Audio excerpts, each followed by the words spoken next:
welcome back. It's time for us to get into some community-focused stories. And we always like to throw light on areas especially that are not talked about much, and there are challenges all over the country. But one of the things we know for a fact is that the entirety of Ghana can only boast of being at a certain level where the least of us is, right? So you can't say you're at grade A when the least of us is at grade F, right? Grade F is the mark of where we've reached in reality. So it's important for us to make sure that the least of us has at least a decent existence and a decent living. And this morning I want to welcome Apioko on the show. Hi, how are you doing? I'm well. How are you? I'm very well, thank you. I feel way better than yesterday. Well, that's good to hear. Yeah, I'm upbeat and all that. So I was quite worried. I think maybe you're also just a bit tired. Yeah, it's also possible. Drink some creamy plus stir some sky water. You be good. Yeah, but so speaking about the community focus segment and all that, the quote of the day today was referring to the fact that keep shining, keep your head up. Let me just quote it, verbatim. It says, "Keep your sunny side up. Keep yourself beautiful and indulge in yourself." It's a very feel-good, positive quote. But as much as we want to stay positive, there are all these difficulties that we are also part of our reality. Yeah. Part of the existence which we have. And over in the Upper East, an area called Navio, we find that there's a bridge that has been broken down for months and nothing. We are even lucky that it hasn't been for years. Have we not seen some before? Oh, we've seen some before. No, but I mean, just to reference this thing, a lot of people say, oh, I've had people meet me and say, oh, you guys, shall we sometimes talk about positive things too, We do talk about positive things. Yeah, we do. So there's a lot of negativity there, but we have real problems. Yes. And we have to talk about those problems.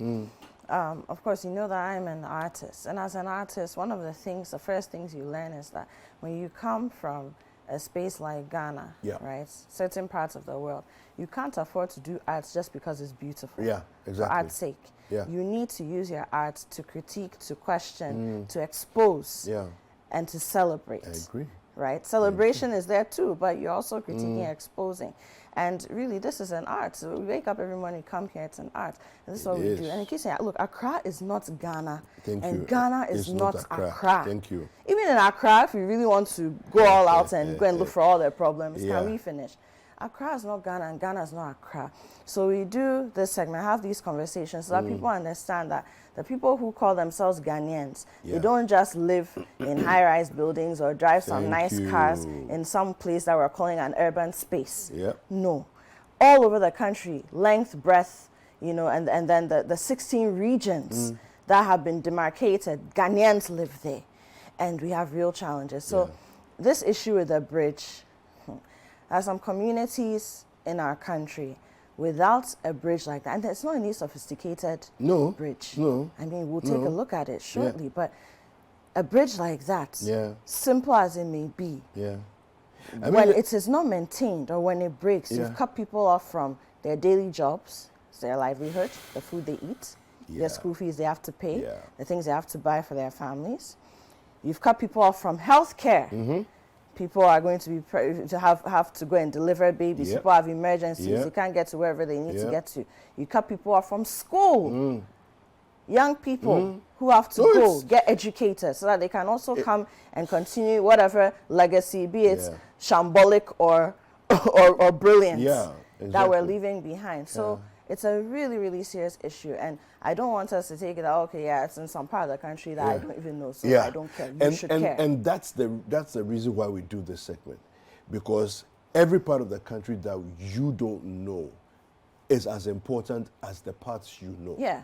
You know, and this story was brought to us initially by Frederick Awuni, who is a correspondent up there, on the 24th of March this year.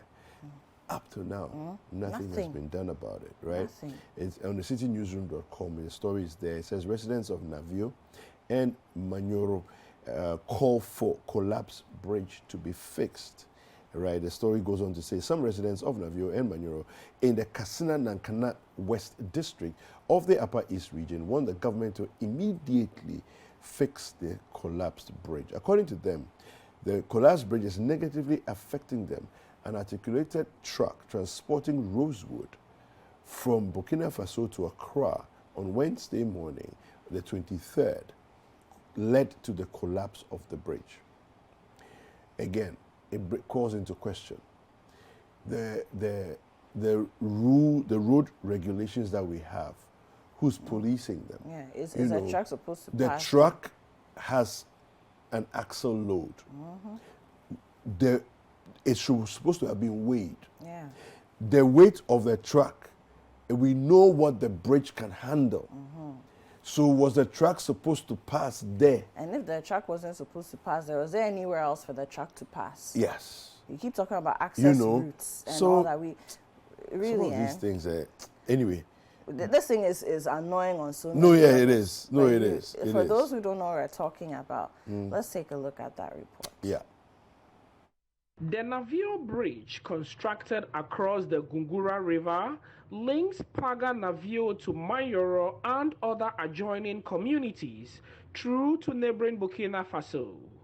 But the bridge collapsed in March 2022 when a heavy-duty articulated truck carrying rosewood logs attempted crossing it.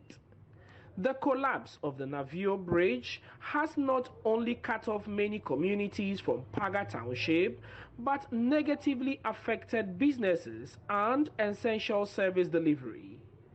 Commuters have a daunting task of crossing the river at their own risk or seek assistance from some youth at the river.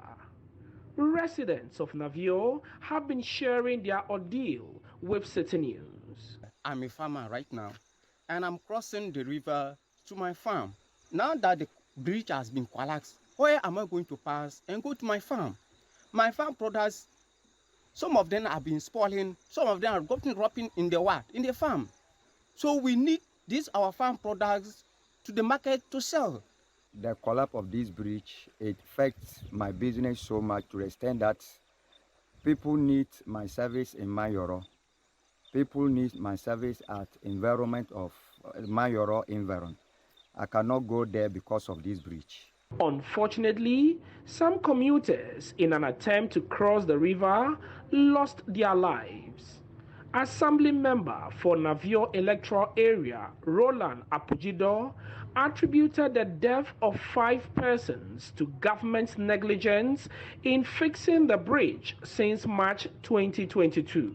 Those that can readily come to mind is the loss of lives that we experience during this period. We lost about 5 precious lives because of this bridge. Our students cannot cross to school, especially those at the other side of the river who attends particularly the community day school at Paga. However, some school pupils have abandoned school and are cashing in on the situation by assisting commuters cross the river. Chief of Navio Pio Adams Kwarase impressed on the government to immediately fix the bridge, else politicians will be restrained from campaigning in the community. Even look at the road, not the bridge alone. From here up to the district assembly, the road is very bad. People cannot go, people cannot come. Now, Natunia, Mayoro, all of them cannot pass here. And then that's where they are generating their resources from Sirgo. So we are here as serious as possible that if they didn't come, when we get to election, we don't want any politician to come to our aid. because not MPP, including the NDC. But District Chief Executive for Kassena Nankana West, Gerard Atwaji, tells Citi News plans are underway to fix the bridge. Nothing about it, that is not true. Not even the assembly alone, the region. Myself and the Honorable Regional Minister, we met the road minister not once, not twice, 3 times. Considering the span of the bridge is very lengthy, so they are important some steel bridges. When these bridges come in, definitely we will be considered, because there is a need for us to have a steel rather than the concrete one. 5 persons have lost their lives in an attempt to cross this river due to the collapse of the steel bridge. For residents of Navio, government has deliberately neglected their plight in fixing the problem, and hence they are resolved not to allow politicians campaign in this community unless the steel bridge is fixed immediately. And that was a report which was filed in March 2022. 7 months down the line, we're still talking about this bridge which was destroyed at Navio. And David, even then, people, emergency services cut off, essential services cut off. You saw the farmer doesn't know how to transport his harvested goods, his harvested foodstuffs from point A to point B so that he can actually make money. Like, that's his job, right? He's a farmer. And in October, 7 months later, imagine what the people would have been going through. How are people surviving? It's a miracle, and it's like almost like your life has to change because a bridge, somebody who's supposed to fix the bridge is not doing their job. That's what's happening. I really want to know why the bridge hasn't been fixed. When you looked at it, it's not, every kind of engineering has its complexities, right? So regardless of how simple it may look or may appear to the untrained eye, and I'm not an engineer, there must be some kind of technicality that, that takes time to achieve, that may take a certain amount of money. But really, the thing doesn't look like we're building a flyover here. No, not even Adomi Bridge. You get me? So. And how many months was Adomi Bridge closed for? I really want to know when we were fixing it. What is causing the delay? What the problem has been, and why 7 months later, a bridge that obviously is so critical to the existence of the people in Navio who live in Ghana. They are not in some faraway country. They are not in exile. I really want to know what the delay has been and what has caused it. I really, really want to know. I don't know. Well, we've been joined on the line by the assembly member. He's Roland Pugido, and he wants to find out from him what he knows about this issue. Honorable Roland, good morning. Good morning. Yes, sir. Welcome to Breakfast Daily. Thank you. Now, since March, this bridge has been down. How have you been managing? Okay. Good morning once again, and good morning to your viewers and listeners, and thank you for the opportunity. But the bridge collapsed on the 24th of March this year, 2022. And the problem has been started long ago before the eventual collapse of the bridge. I wrote so many letters to the assembly trying to let them understand the situation so that if there could be maintenance work done on the bridge. We didn't get any concrete response from them. We, at the time, around January, we ourselves organized went there, tried to see whether we can do some communal labor around the site. We did that one, and not quite long, a long vehicle believed to be coming from Burkina Faso with a suspected rose shoot around. The people could not survive the load. Yeah. So eventually the vehicle collapsed. And since then, I've been in touch with our Honorable DC, trying to actually know what is going on, because we were assured that once it is the major road, when it comes to Katsina and Kana West District, that road is one of the major roads, because the only third road, even though it's not hard, but it links major part of the district to the district capital.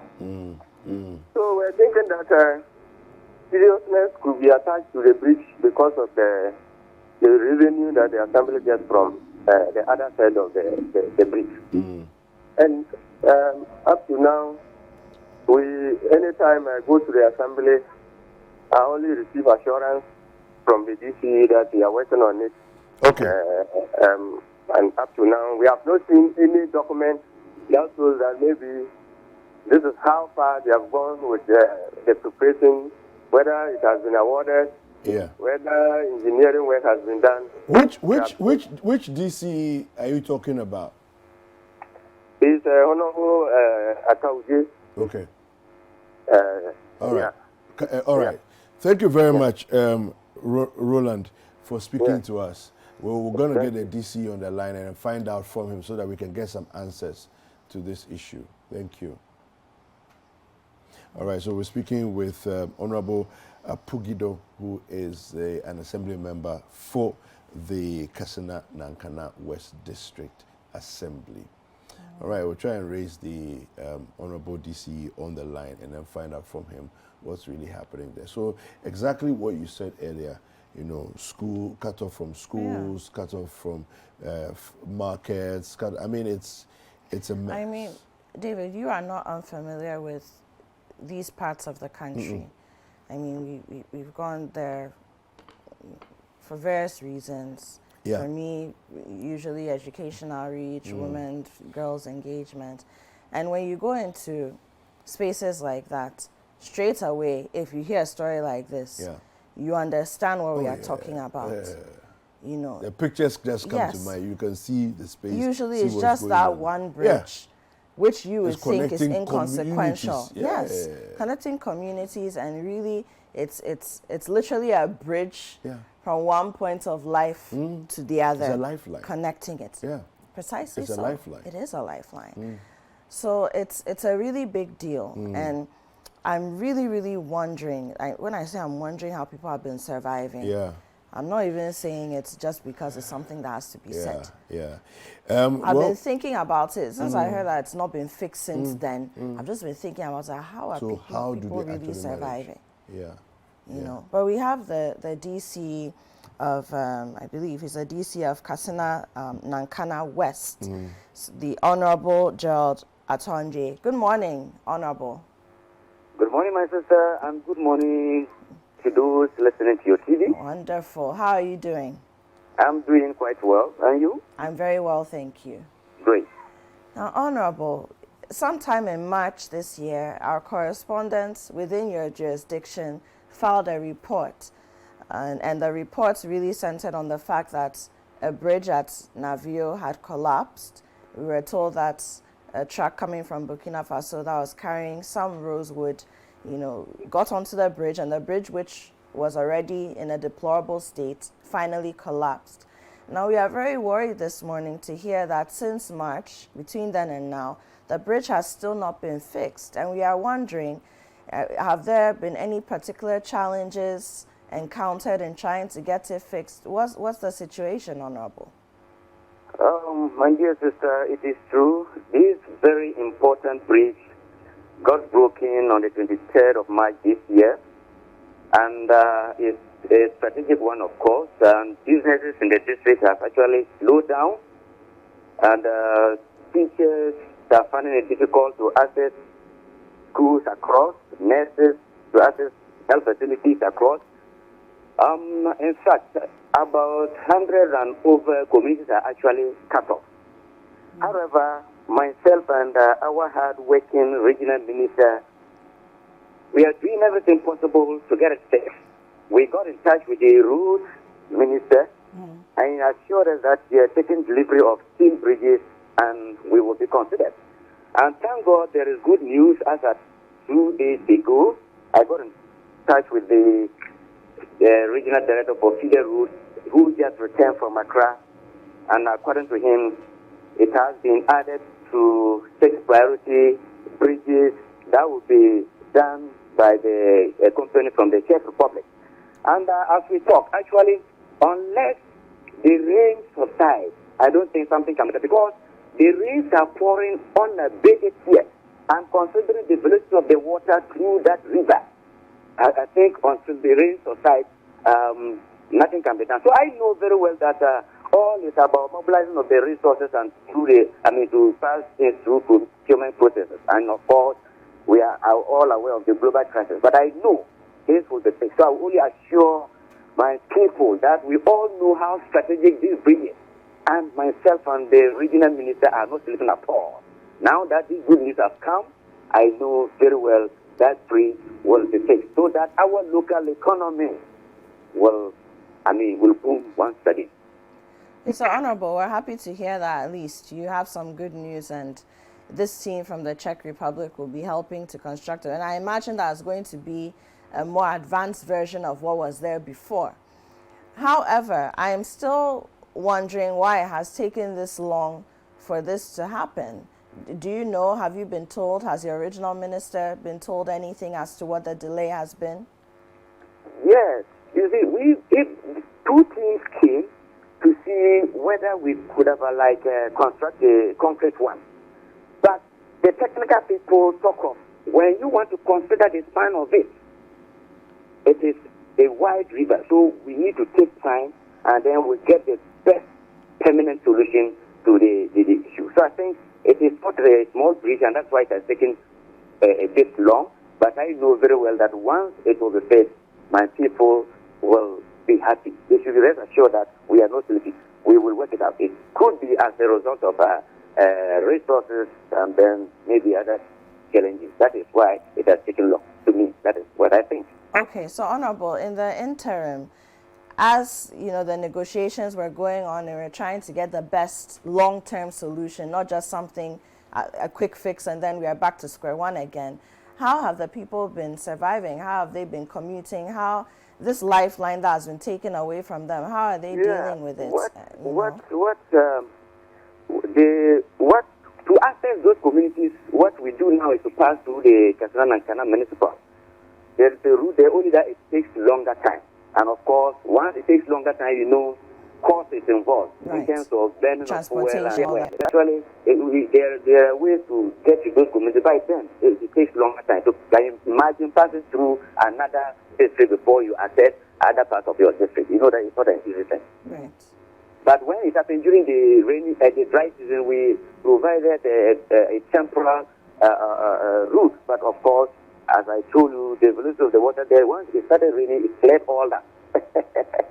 The rain cleared all that, yeah. Okay, so Honorable, going forward, do you have any communication about the timelines as to when the construction will start? Because we are in October, and you and I know that as we are inching towards the end of the year, things become more expensive generally across the country. It's a little more difficult to work some of these things out. And indeed, you most likely have members of the Navio community and within your district who want to travel, do other things beyond the norm. And I'm just wondering, does it look like there'll be any respites for them between now and the end of the year? Yeah, my sister, it's not just about the people of Navio. It is the whole district. I told you that that particular bridge is a strategic one. Thousands of people who fly that route as compared to the people of Navio is just like a molecule of water in the sea. So actually, it's not only for the people of Navio. It's just like you said, you know, even people internationally, Burkinabes do pass there. Yeah. So it is not just about the people of Navio. But what I am saying now, we will continue to push, and I know we'll get it by then. For now, the rains, that is a big challenge. I know climate change is a reality. We don't know when the rains will stop. It could be November or even December. Sometimes rain pouring at the northern sector can stop around August, sometimes October, sometimes November. We are in October and yet the rains are pouring unabated. So I think definitely even if they will come, like I know, I'm sure we will tackle it, the rain should go down. Because there are other road projects that contractors were ready to come. One even came, and because of the way the rains are, he decided to go back and then wait until the rain subsides. So let's keep our fingers crossed, and I know this will be done. Because it's not just for the people of Navio, it's for the whole of the region and even across Ghana, Burkina Faso. Honorable, you sound helpless, almost as though the elements are in charge of... Hello? Yes. I can't get you clear. I'm saying that, Honorable, you sound rather helpless, almost at the mercy of the elements, in the sense that until the rains stop, we can't do anything about the situation. However, I'm sure you can be in touch with the Meteo agency who can give you a prediction of when we're expecting some kind of dry weather if we cannot construct in the rains.